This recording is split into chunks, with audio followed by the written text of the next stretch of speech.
So finally মই বনাইছো নাজানো কেনেকুৱা হয় আৰু এই ৰঙা চাহ গাইজ মোৰ ইভিনিং এতিয়া বাজিল 8:40 হোৱা নাই আৰু 2 মিনিট বাকি আছে তো মই আজি ৰঙা কিয় নহল নাজানো কিমান আনলে 1 কেজি 1 কেজি আনি কি কৰিম খালি খাব পাৰে গলে খালি বেছিটো আবি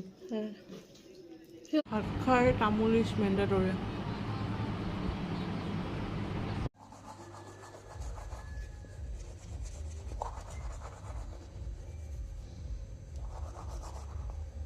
গাইজ বিছনা পাৰি হৈ গ'ল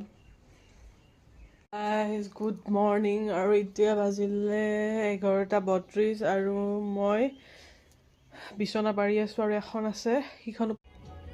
হে গাইজ আৰু এক কাপ চাহ বনাই লৈছোঁ মোৰ ফেভৰেট চাহ কাপ তেজপাত দিয়া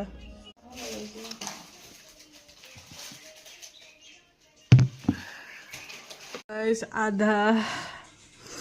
মেকআপ কৰি মেকআপ বেলেগ লগোৱা নাই অকল মানে ক্ৰীম লগাইছোঁ আৰু মাস্কাৰাটো লগাইছোঁ আজি বেলেগ কৰাৰ আগৰবাৰ লৈ গৈছিলোঁ গাইজ বহুত দিব ওলাইছোঁ আৰু লৈছোঁ চাপি আৰু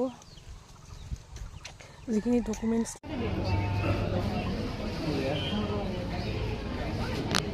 জাষ্ট ভোট দি আহিলোঁ আৰু ইমান জ্বলা লাগিছে মানে মই মানে একদম চৰ্দিত থাকিব পৰা নাছিলোঁ আৰু চানা খাই দিলোঁ ইমান জ্বলা লাগিছে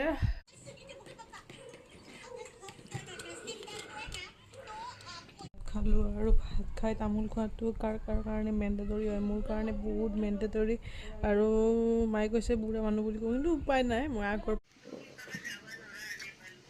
ভোট দিবা কেতিয়া দিছে আগবেলা না পিছবেলা নাছিল মানুহ ইমান ডিষ্টাৰ্ব মানে কষ্ট পাতি আছে বিয়নি মেল চলি আছে আৰু মই চাহ খাই আছিলোঁ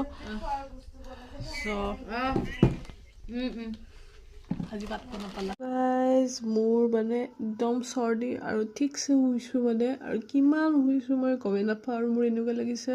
কালিও মানে গুড মৰ্ণিং আৰু মই যাব ওলাইছোঁ অফিচ কিন্তু গাটো ইমান ভাল নহয় আৰু আজি মেট্ৰিক পৰীক্ষাৰ ৰিজাল্ট দিব আৰু আমাৰ ঘৰটো